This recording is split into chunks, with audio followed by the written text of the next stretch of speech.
As an investment, Tesla can be a big seller, and why not? People have made millions, and many millionaires have been made out of billionaires who shorted the stock, which was a terrible idea. But as Tesla does so many things, they are leading and others are following, and it all just makes sense. So today we're going to discuss the AI and robotics future as it pertains across the industry. We're also going to talk about the short sellers and how they got their faces ripped from their heads. It's a lot of fun, and I've got, of course, Randy Kirk with me here today, so we'll have a chat. I'm Brian. Welcome to Futuraza.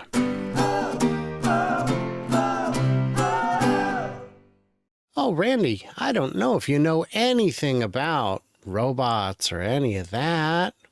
Maybe you've had a few discussions in your days about it. I am very excited about robots. It is very exciting. You know, meet the AI-powered robots that big tech thinks can solve a global labor shortage. You know, when Optimus was introduced, people said, how stupid is Tesla getting into this? It's not even a thing. And now here we are just a few years later, and everyone's in it. AI-powered robots are popping up all across Silicon Valley. Companies like Tesla, wait, that's just a car company, Amazon, oh, the book website, Microsoft, oh, that's what I need is another spreadsheet and a Clippy, and NVIDIA. So why are these companies who don't build robots getting into robots? What possible benefit could these very different companies see in it? Well, let's see. To begin with, one of the big knocks on NVIDIA is that eventually the guy who is making the pick and hammer, the old reference to the gold mining days, the guy that makes the picks and hammers makes money. And he's got the most certain deal of anybody. But the guys that make the real money are the ones that find the vein and grab the gold and start selling the gold like crazy. Well, that gold in this particular case, in the one we're talking about, NVIDIA's making these chips, and they're great, and they're going to do a lot. But the real money is going to be in the way that you monetize it, meaning people that are subscribing to certain things, but mostly, and most people seem to feel this way, embodied usage of AI. Embodied meaning, how do you put it into a piece of steel, into a piece of plastic, a piece of something that moves, something that I think you're overthinking it. Why would Amazon want robots? Well, Amazon would want robots in their own distribution centers, but that's only a part of it. Okay, they still have other applications as well, and I wouldn't be at all surprised to see them at some point get into the sale of robots to guys like you and me. I could have it delivered within 2 days. No, yes, the beauty is, of course, Amazon wants robots. They've always wanted their workers to be robots. I just don't know if they can crack it, because unless we get an attachment for Optimus to pee in a bottle, it's just not going to replace the human. Microsoft, same deal. I don't think that they have an application for the use in-house. I think they would be selling them. I think they would be at least trying to get in on the software that runs them. Microsoft Enterprise has been a very lucrative business, and Tesla could not only use them in their warehouses, but they could use them in all kinds of applications. And a lot of times, a lot of the questions that I see with these AI discussions is asking the wrong question. Like, if you ask the wrong question, it's impossible to get the right answer. If you found someone from 1,000 years ago and they said, they came to you and said, I want to get in the business of working a loom or cobbling shoes, you would say, boy, that's just not the right question. Do you want to just sell? No, I want to make them. Boy, I don't even know where to start with this. You're going to have to learn so many things that don't make any sense in your world for this to actually apply. So these companies are looking at getting very big and very profitable and the stock, we're on the cusp of another boom. I feel bad for anyone trying to get funding for their electric car or car company at all, because I don't know who is investing now this late in the wave. Especially we're seeing even companies like Lucid and Rivian, who are deeply unprofitable, make some compelling vehicles, but are really, really struggling to get their head above water. I don't see the opportunity to get gains on companies with market caps that are that big. But investing in something like robotics and AI, there is more boom to be had. And you've got, as I see it, a couple choices with your stock picks. One is the moonshots. Pick somebody that is that could go to 0, could go to 100, and you're getting in at $1 a share, something like that. But the much safer bet is go for a company that even if their division doesn't work out at all, you still got the shares. Microsoft could absolutely fail in robotics and still be a very wise stock investment. So thoughts on that? Well, yeah. So, I mean, obviously, I don't know if you're just giving me the biggest powder puff question of all time, but you've got Tesla, which not only if the robotics thing doesn't happen at all, they never make a humanoid they never sell and they never put a robot to work in the factory ever, is still going to be the largest company of all time. Just with auto, semi, energy, just those three together, they're going to and FSD, they're going to be the largest company ever, maybe by a factor of 2 or 3. So you don't need the Optimus in order to make them an amazing company with amazing revenues and amazing profits. Having said that, the opposite of this case is there is nobody even close to as well positioned as Tesla with regard to producing a humanoid robot. I mean, it's not even similar. There are things that you need in order to do the humanoid robot right. And one of those things is you need compute. You need an ability to manufacture. You need the ability to make the robot actually do something. And in order to do that, you need a chip in the robot. And the chip in the robot has to be very, very, very lightweight. It needs to be very, very energy conscious, and it needs to be very, very powerful. And I don't know, Tesla has a little bit of experience making such inference chips for, 6 million vehicles that they've already shipped and sold. So that same inference chip, which is only using about 500 watts, I think even the next ones that are coming along, which will be way bigger in terms of the power that they'll have, are still going to be under 1,000 watts. Nobody is going to be able to compete with that. They might be able to get down to that at some point, but to be able to make their own chips, so Tesla's cost is going to be lower, their power is going to be greater, the capability is going to be more sophisticated, and they're going to be doing it with less wattage and less weight. I mean, that's just one little piece of what Tesla's doing that will keep them with moats around their humanoid robot division for 10, 15 years into the future.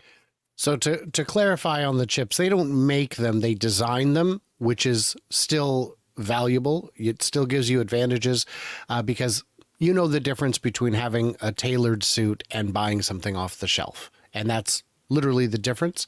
And a penny here and a penny there when you're talking about millions of things adds up real quick. The other is careful of the blind spot. There is one other company that does mass production who is working on robots in an advanced way, and that is Hyundai, which has Boston Dynamics, and Boston Dynamics has shown their production prototype, which is manufacturable and simplified. And we also know that Volkswagen has a robotics division as well. So there are other companies that could absolutely compete, but this is a market that is nearly infinite. And this boom stands to make all the previous, the .com, the EV, all of them look a little small in comparison. Small in comparison. But, with a big run up, people are getting rich on the stock market, and some are not. Huge hedge funds that piled into big Tesla short, stung by huge rally. The Bloomberglers are saying hedge funds piled into it right before it unveiled a set of numbers that triggered a hefty share price rally. Now, I know you're a fan of Troy. Troy had the second worst estimate on the street. I don't look at the other estimate. Well, the only worst estimate was Gary Black, who was using Troy's number from a few days before. Right. So he had, I mean, really, he had the two worst numbers on the street. You know, I would appreciate if Troy would unblock me, but he's not going to do that. I think I've seen speculation that Troy's low numbers made Wall Street think that the stock was definitely going down. And if they did believe him, because there are a lot of people who really believe that he is the best, that it would have given them the wrong signal. They would have had the wrong signal. I don't look at other estimates before I make mine. And my deliveries estimate was among the closest. Among the closest. Larry Goldberg did not get his numbers included in Peggy's master list because Larry doesn't have a channel. And so Peggy, it was an oversight. Had Larry been on the list, he would have been the closest by a lot. But second place to Larry was me. Yeah. Because... And you're tied with Alex, right? Or, yeah. Yeah. Somebody. Cat. Yeah. So it was. Actually, you were one. You were. I was one lower. You were third. You were third. Let's admit it.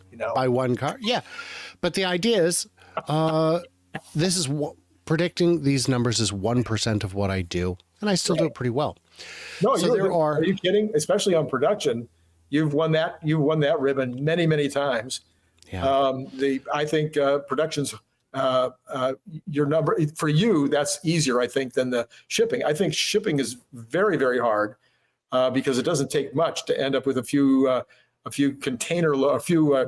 ships out at sea to throw things completely off. And the numbers on shipping have been so bad the last 2 quarters that I'm not sure anybody should try anymore.